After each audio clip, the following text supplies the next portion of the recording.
व्यवस्था है वो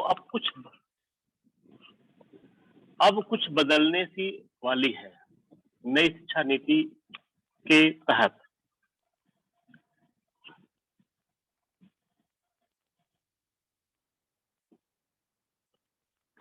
हेलो,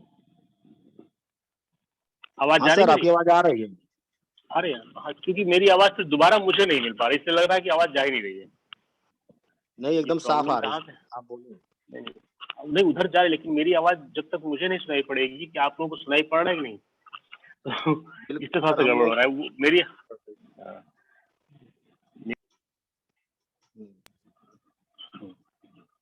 ठीक ठीक।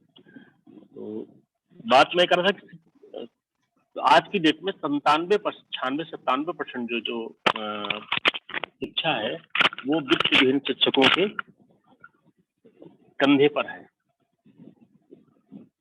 और वित्तविहीन शिक्षकों की बात अगर कोई करता है तो कोई करता ही नहीं है। सरकार बिल्कुल नहीं करना चाहती। सरकार कहती है कि आप हमने प्रबंधक के जिम्मे सब छोड़ दिया है, प्रबंधक जैसा चाहे वैसा करे। और वीरेश्वर जी, आपने इतना प्रयास किया, उसके बाद भी मैं देख रहा हूँ सिर्फ 9 पार्टिसिपेंट हैं और 9 पार्टिसिपेंट में 2 आईडी आपकी और 2 आईडी मेरी है। और कितने गंभीर हैं लोग, इतने पढ़े लिखे लोग, बहुत सजग रहते हैं। मूल्यांकन कहाँ शुरू हुआ है, किस सब्जेक्ट का शुरू हुआ है? कल पूर्वांचल में बीएड का मूल्यांकन शुरू होगा, सब लोग पहुंच जाएंगे, वहां से कोई बाहर नहीं जाना चाहेगा। तिवारी जी, आप आवाज आ रही है? रामनारायण तिवारी जी, आपको आवाज आ रही है? हाँ सर, आवाज आ रही है। तिवारी, मैं जो बात मैंने अभी कही ना कि अब कल से बीएड का मूल्यांकन है पूर्वांचल में, सारे लोग वहां पहुंच जाएंगे, कोई रुकेगा नहीं, सब लोग पहुंच जाएंगे। लेकिन अब यदि कहा जाए कि हम लोग आपस में कुछ चर्चा करना चाहते हैं, जिसको जो समस्या हो अपनी समस्याएं से अवगत कराए, तो उसके लिए कोई आना नहीं चाहता है। ये सबसे बड़ी समस्या है। और इस समस्या के लिए और इस दशा के लिए हम स्वयं जिम्मेदार है, कोई दूसरा हमारे लिए जिम्मेदार नहीं है। सबसे पहले हम अपनी दशा के लिए स्वयं जिम्मेदार हैं, हमारे लिए कोई दूसरा जिम्मेदार नहीं है। ये बात गांठ बांध कर रख लीजिए। यदि हम स्वयं तजे वसुंधरा सवार दें, यदि हम स्वयं कुछ करना चाहेंगे तभी कुछ होगा, दूसरे के करने से कुछ भी नहीं होगा। और हम अपने लिए ही कुछ नहीं करना चाहते हैं। यदि हम कॉलेज में अपनी बात रखेंगे तो हमारी बात मानी जाती है, ऐसा नहीं कि नहीं मानी जाती है। और इस बहुत सारी चीजें मेरे मन में है, लेकिन मैं कहना नहीं चाहता हूँ, फिर आगे वाले उसमें कहूंगा। और मैं चाहता हूँ कि रामनारायण तिवारी जी कुछ कहें। ईश्वर जी, तिवारी जी से कुछ बात कराइए। बहुत बहुत धन्यवाद सर।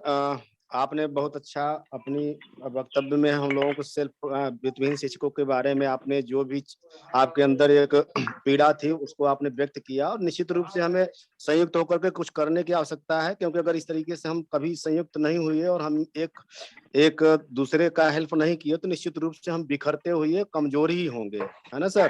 कमजोरी इसलिए जी जी जी बहुत बहुत अच्छा वक्तव्य रहा। और रामनारायण तिवारी सर चूंकि अध्यक्षता कर रहे हैं, इसलिए सर ने कहा है कि मैं बाद में बोलूंगा। अगर सर की जी जी। इच्छा हो तो बोल सकते हैं, लेकिन उन्होंने कहा कि नहीं, मैं पूरा वक्तव्य सुनने के बाद फिर अपना पूरा वो डिस्कशन करूंगा, है हाँ ना तो सर? हाँ जी जी, अगले अगले किसी वक्त में। हाँ, ठीक ठीक। तो बहुत अच्छा रहा। निश्चित रूप से हमें एकत्र होकर के कुछ करने की आवश्यकता है, क्योंकि हमें आप देखते हैं कि कहीं ना कहीं ये जो जितने भी गवर्नमेंट के लोग होते हैं वो जब अपने चेयर पे आ जाते हैं तो भूल जाते हैं कि हमारे देश में किस तरीके से स्थितियां उत्पन्न हो रही हैं।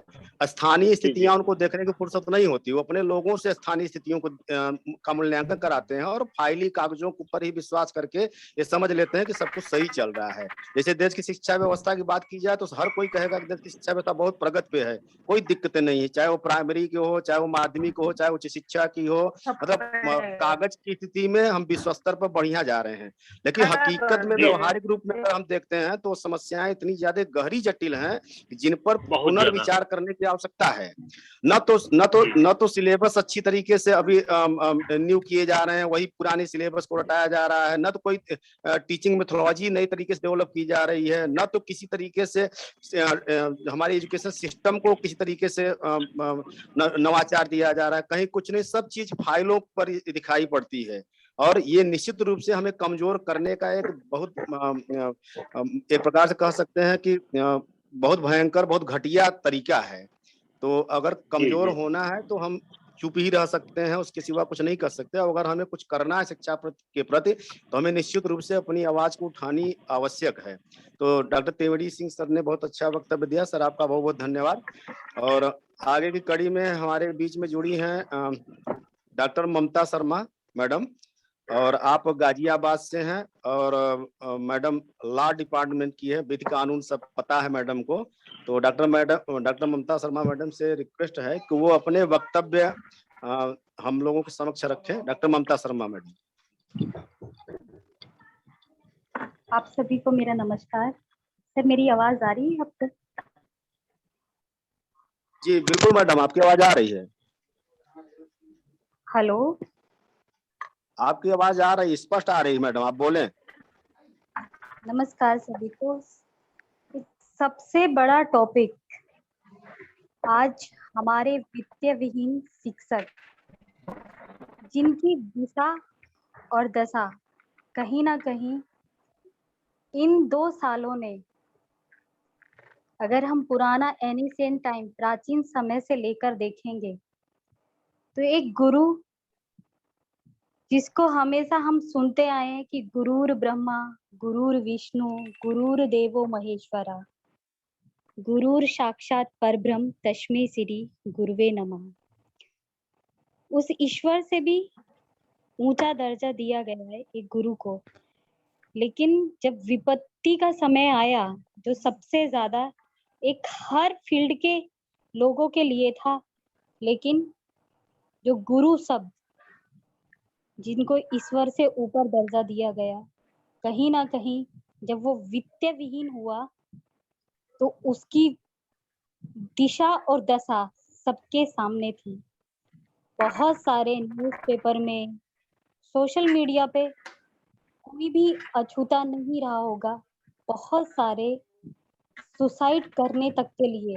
जो एक गुरु हमेशा मार्गदर्शक होता है, दिशा सूचक होता है, हमेशा अपने शिष्यों का अंधकार मिटाता है, फिर क्यों उसके सामने ऐसी परिस्थिति आ गई कि उसने बिना अपने परिवार के, कि क्या मेरे बिना क्या होगा मेरे परिवार का, और उसने आत्महत्या जैसा कदम उठा लिया।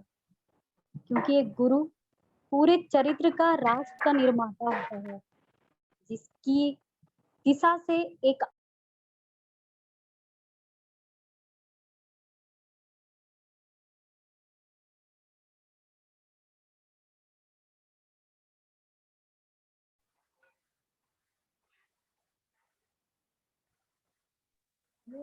ममता मैडम आप अनम्यूट हो गई हैं, अनम्यूट कर लीजिए, म्यूट हो गई हैं।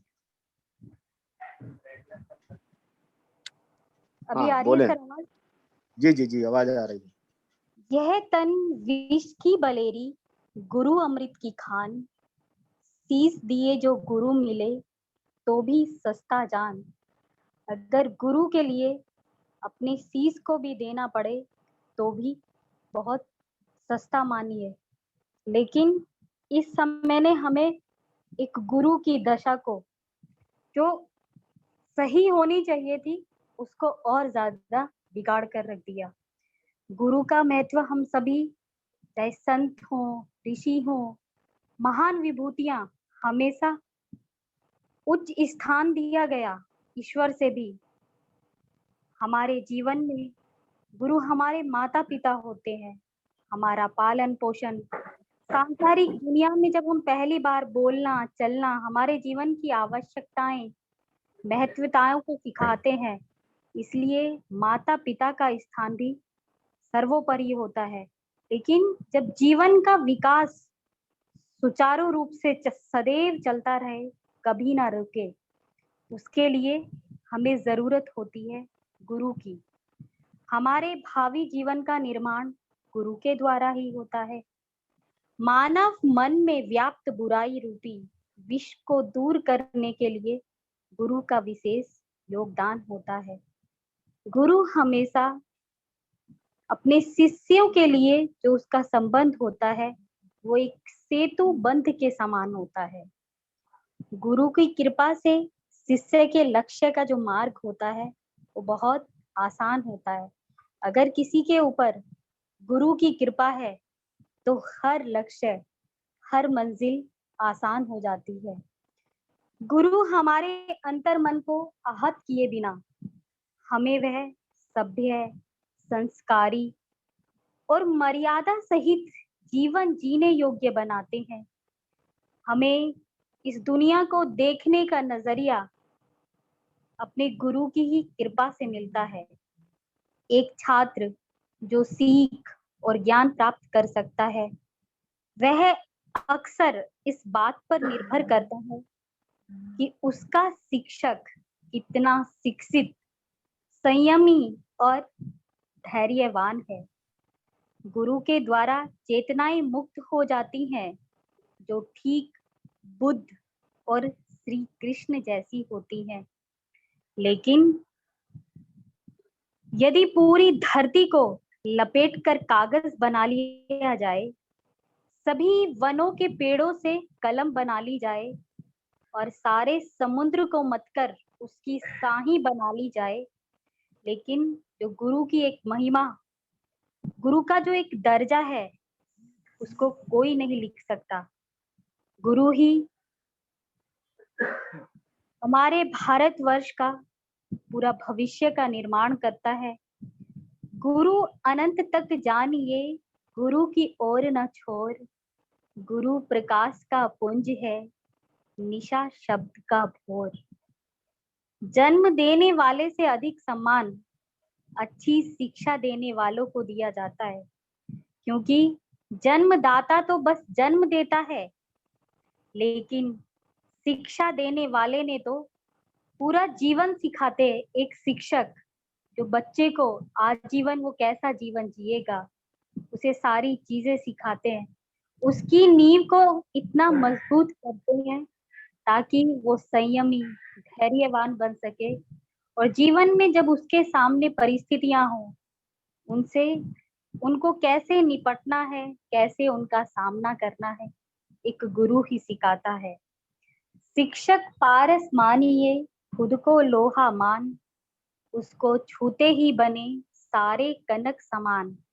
एक शिक्षक जो दिशा सूचक है, जो शिष्य के जीवन के अंधकार को मिटाता है, उसके जीवन में प्रकाश भरता है, उसे एक नई राह दिखाता है, एक नेक इंसान बनाता है, ताकि वह अपने समाज के लिए, अपने देश के लिए उन्नति के मार्ग पर अग्रसर हो सके। एक शिक्षक के लिए उसके सभी शिष्य समान होते हैं, उसके लिए कोई सर्वोपरि नहीं होता। वह बिना भेदभाव के अपने सभी शिष्यों को सही मार्ग दिखाता है। शिक्षक ही जीवन में जिज्ञासा, ज्ञान और बुद्धिमानी के चुंबक को सक्रिय बनाता है। शिक्षक तो वह दीपक है जो विद्यार्थी के अंदर ज्ञान का उजाला भरता है। एक शिक्षक अपना पूरा जीवन ज्ञान और सही रास्ता दिखाने में लगा देता है। यदि शिक्षक और भगवान दोनों सामने हों, तो सबसे पहले शिक्षक के ही चरण स्पर्श करने चाहिए, क्योंकि एक शिक्षक ही ज्ञान देकर भगवान तक पहुंचने का रास्ता दिखाता है। शिक्षक बिना किसी भेदभाव के सभी छात्रों को शिक्षा प्रदान करते हैं। तो आज जब सबसे ज्यादा उसकी दशा बिगड़ी, तो जब वो मूल्य वित्तीय विहीन हुआ तो उसके परिवार पर उसका असर पड़ा, और वो ये जो पूरे राष्ट्र का निर्माण कर रहा है वो खुद अपने जीवन को उसने काल के ग्रास में धकेल दिया। तो कहीं ना कहीं अभी भी हमारे समाज में कहिए, हमारी नीतियों में कहिए, चाहे हमारे कानून में कहिए, बहुत सारी जो किताबों तक ही सीमित रह जाती हैं चीजें, लोगों तक नहीं पहुंच पाती हैं। तो उसका असर हम सबके सामने है, एजुकेशन का भी और शिक्षकों का भी। मैं मानती हूँ कि कम शब्दों में मैंने अपनी पूरी बात रखने की कोशिश की है। बहुत बहुत धन्यवाद सर, आपने मुझे मौका दिया और सबसे अच्छा एक ऐसा टाइटल दिया गया जिसपे बहुत जरूरी है चर्चा करना। तो बहुत बहुत धन्यवाद सर। बहुत बहुत धन्यवाद मैडम। आपने पूरा महिमा मंडित कर दिया शिक्षकों को, लेकिन ये एक थोड़ी सी स्थिति, हम लोग जिस वे में जा रहे हैं, हमारा मेन है कि हमें वो विधि या मिथोलॉजी आप प्रदान करें जिससे कि हम एक जो स्थापना है, जो वित्तविहीन शिक्षकों का आक्रोश है, जो उनकी पीड़ा है, उसको कहीं ना कहीं मंच पर रख सके। तो उस वे में हमें जाना है। आपका बहुत बहुत धन्यवाद। ज्यादा समय न लेते हुए मैं ये बताना चाहता हूँ कि देखिए, वित्तविहीन शिक्षक की जब बात आती है तो उसमें उसकी शोषणात्मक प्रवृत्ति जुड़ी हुई है, क्योंकि वित्तविहीन शिक्षकों से कितना कार्य करवाया जाता है, उस कार्य के एवज में क्या दिया जाता है? मात्र एक सामान्य सा परिचय, एक सामान्य सा, मतलब जितनी इतनी इतना रकम भी, इतना वेतन भी नहीं दिया जाता जिससे वो एक परिवार चला सके। और दूसरी चीज ये है, जगह प्रति जगह उसको यूज मात्र किया जाता है। जैसे किसी वस्तु को यूज कर लिया और फेंक दिया, तो ये स्थिति रख दी जाती है। उनका सम्मान भी एक औपचारिकता मात्र होता है, कहीं से इस तरीके से नहीं है। बहुत अगर मैनेजर प्रभुत्वशाली है, ज्यादा पूंजीवादी व्यवस्था है, तो वह अपना सम्मान करवाना सोचता है कि हमारा सम्मान ये लोग करें, है ना। वित्तविहीन शिक्षक उनका सम्मान करे, भले से क्वालिफाइड हो, नेट हो, पीएचडी हो या किसी भी जगह पर हो, लेकिन उनसे मतलब उनको नहीं है। उनको लगता है कि हमारा सम्मान किया जाए। ये सारे जो विषय हैं, सब कुछ तो वित्तविहीन शिक्षकों से लिया जाता है, मानक लिया जाता है, सारा कुछ लिया जाता है, लेकिन जब उनकी बात आती है तो वहां पर सब कुछ उल्टा होता है। तो ये गवर्नमेंट को भी सोचनी चाहिए। गवर्नमेंट ने सबके बारे में सोचा, प्राथमिक के बारे में भी सोच रही है, माध्यमिक के बारे में भी सोच रही है। हायर क्यों कुलाधिपति होता है राज्यपाल, स्टेट यूनिवर्सिटी का कुलाधिपति होता है राष्ट्रपति सेंट्रल यूनिवर्सिटी का। ये कुलाधिपति क्या करते हैं? क्या मुहर बंद है क्या कि सिर्फ मुहर लगा करके उसके बाद जाकर के दीक्षांत समारोह में सम्मिलित हो जाएंगे? ये क्यों नहीं नकेल कसते विश्वविद्यालय के वाइस चांसलरों पर? लेकिन नहीं, नकेल नहीं कसेंगे, क्योंकि उनको शिक्षा व्यवस्था के बारे में कुछ पता ही नहीं है। उनके पास इतना इन्फॉर्मेशन जाता है, कागजी कार्रवाई इतने ज्यादा हो जाते हैं, उनको लगता है सब कुछ भरा पड़ा है, बहुत अच्छा कार्य हो रहा है।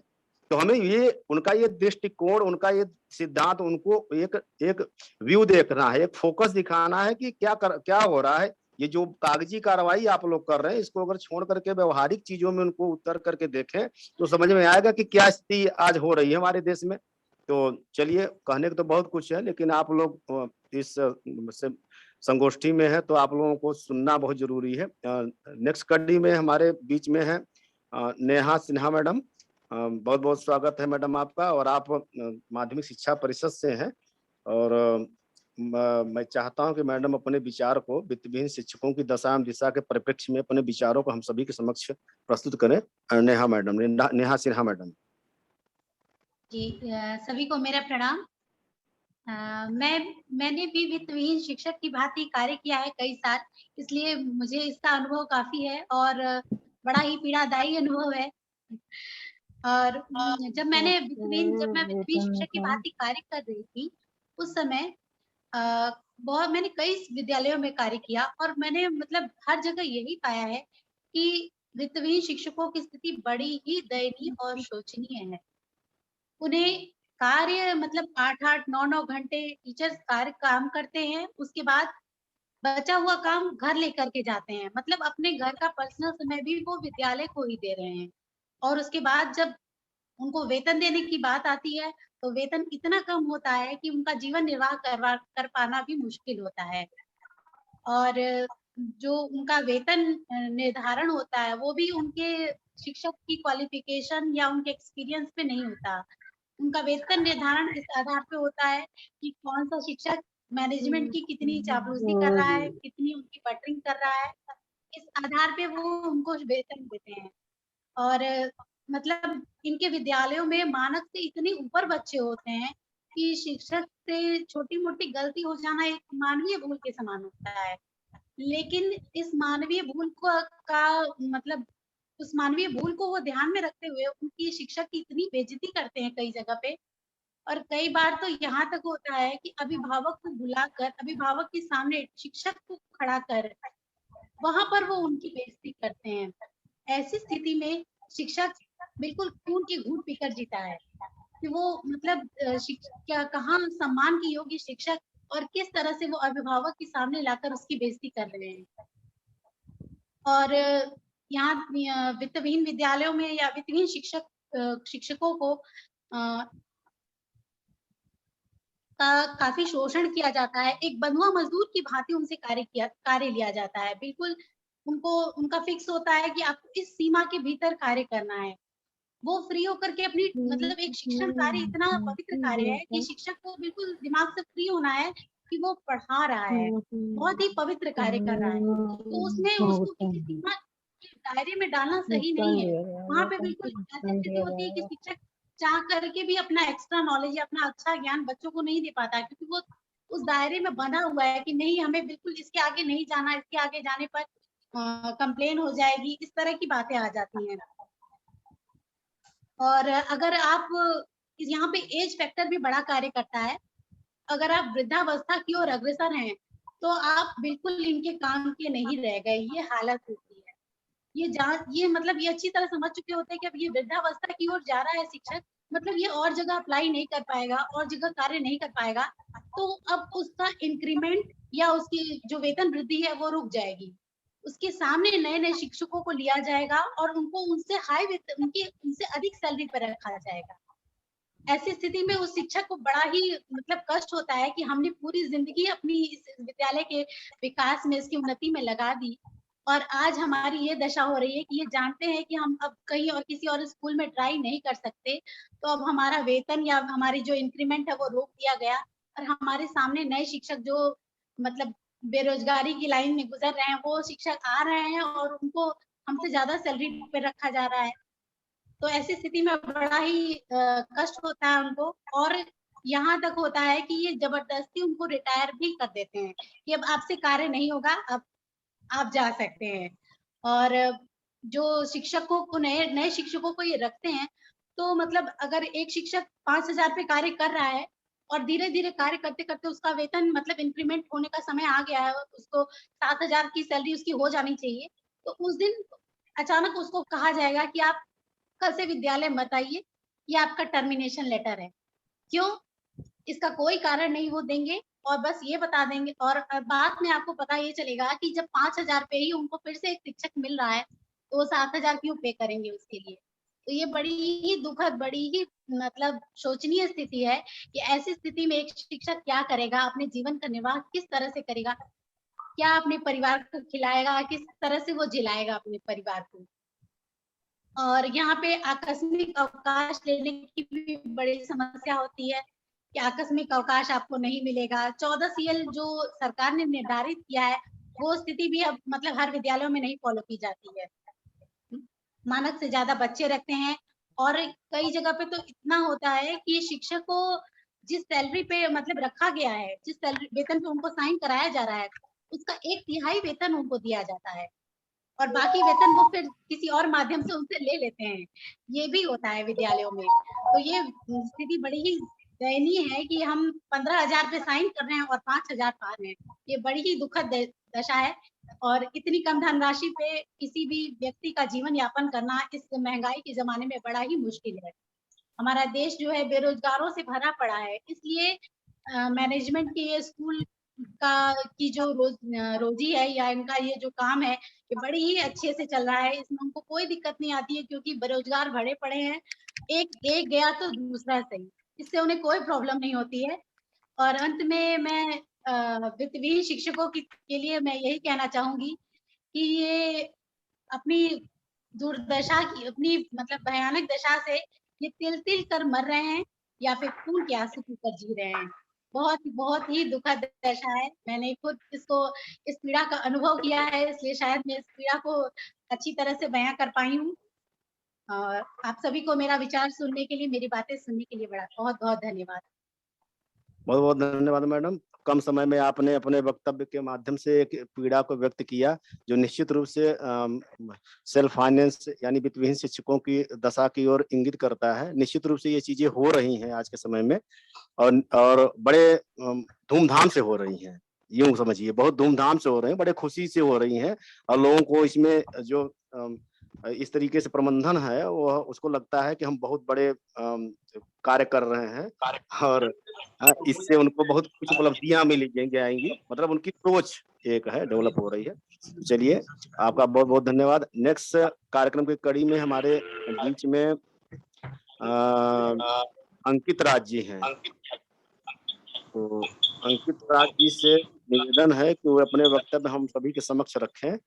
अंकित राज जी, आप माध्यमिक जी में धन्यवाद। शिक्षक कानपुर से संबंधित हैं। अंकित राज जी। जी धन्यवाद। आशा करता हूँ मेरी आवाज सब तक पहुंच पा रही होगी।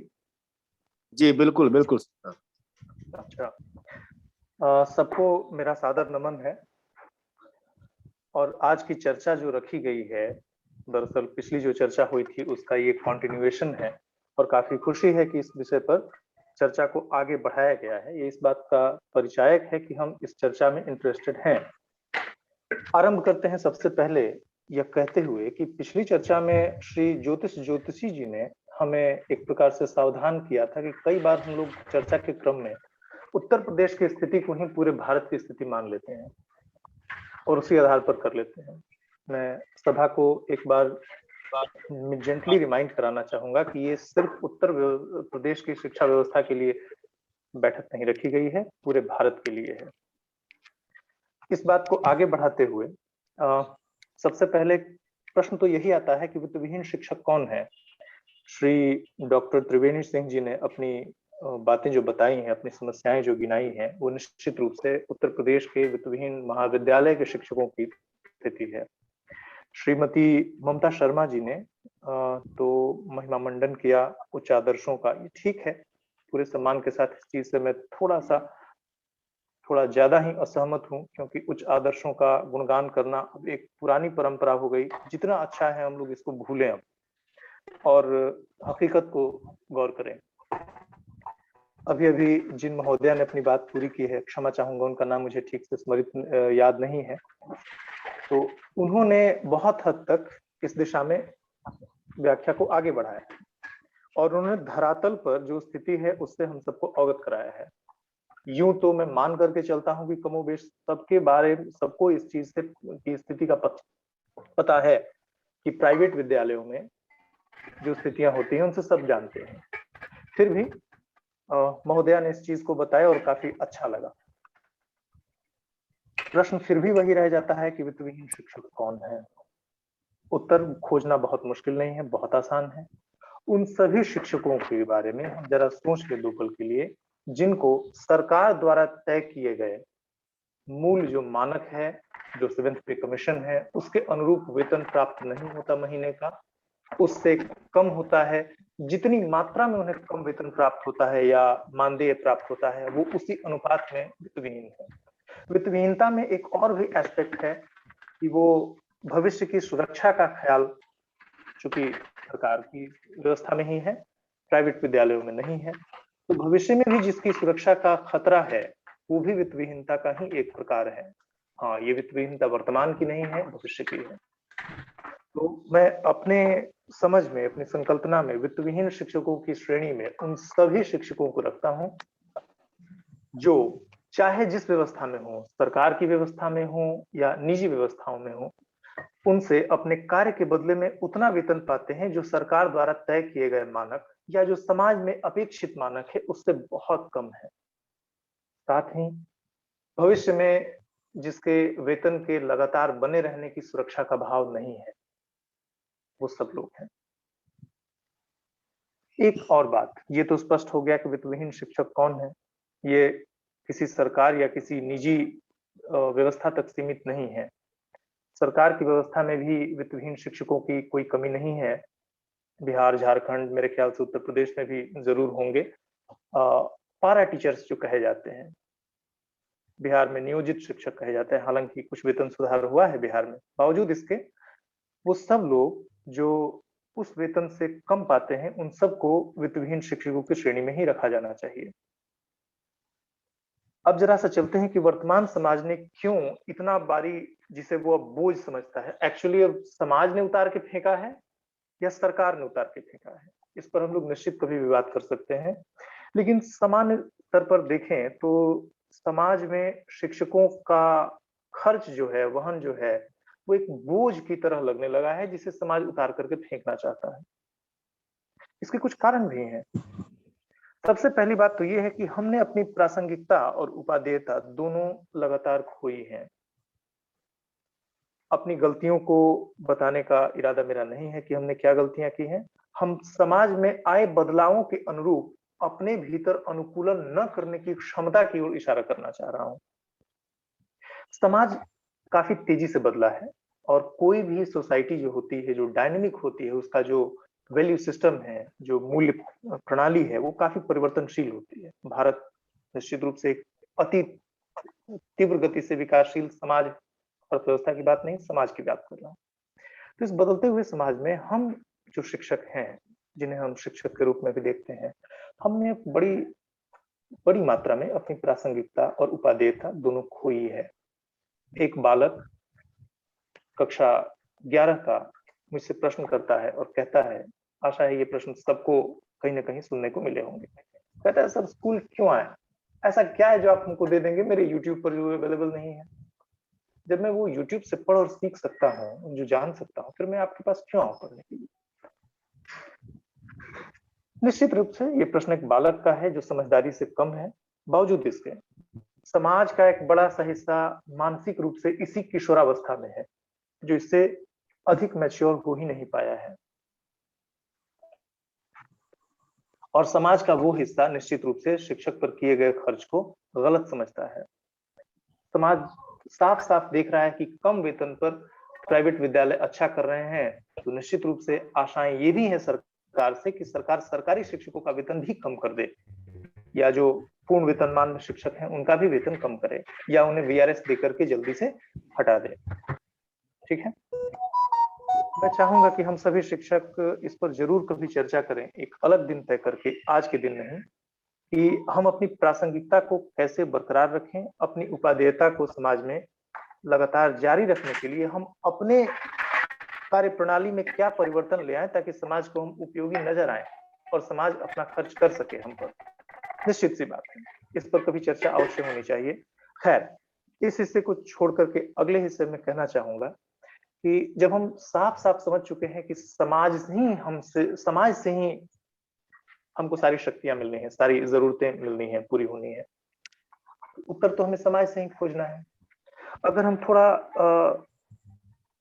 पीछे चल करके देखें कि आखिर कहां से हम पहले कभी ठीक हुआ करते थे और अब गड़बड़ स्थिति हुई है। अगर ऐतिहासिक रूप से देखें तो एक कबायली समाज जो होता है, उसमें कबीला जितना ही उत्पादन करता है, जितनी आवश्यक वस्तुएं हैं और सेवाएं हैं जिसका उत्पादन करता है, वो एक कबायली समाज बराबर बराबर सब में बांट लेता है। ठीक है, अगर उससे आगे की स्थिति को देखें इतिहास में, तो जितने भी सभ्यता की ओर उन्मुख समाज हुए, उन सब में अधिशेष उत्पादन जितना था, अधिशेष उत्पादन को सबसे पहले उन लोगों के लिए ही सुरक्षित किया गया था जो समाज के उद्धार के लिए चिंतन मनन का काम करते थे और सिखाने का काम करते थे। यहाँ पर एक साफ साफ चीजें दिख रही हैं कि वो धर्म से ज्यादा जुड़ा हुआ था। वर्तमान समाज धर्म को एक कम उपयोगी चीज मान करके उसे अलग हो चुका है। ठीक है, अच्छा है हम भी हो जाए, वैसे भी एक सेक्युलर सोसाइटी में इसकी बहुत अनिवार्यता नहीं है। खैर, तो सबसे पहला अगर हम देखें तो पुरोहित वर्ग ने अपना अधिशेष का कुछ हिस्सा अपने लिए रखा था, और इसी आधार पर अगर हम देखें तो हड़प्पा की संस्कृति हो चाहे उसके बाद की वैदिक संस्कृति हो, दोनों में ये समान रूप से एक समान दिखाई देता है। और विश्व की अन्य सभ्यताओं में भी हम देखेंगे तो पुरोहितों ने और राजाओं ने अधिशेष उत्पादन के कुछ हिस्से को अपने लिए रखा था ताकि वो अपना काम निश्चिंत होकर के कर सकें। अब वो गलत था, सही था, इसकी चर्चा हम लोग अभी नहीं करेंगे। सिर्फ हम ये देखना चाहते हैं कि इतिहास में भी शिक्षकों के लिए जो आवश्यक वस्तुएं हैं, भोजन है, कपड़ा है या अन्य जो चीजें हैं, वो कहाँ से आती हैं।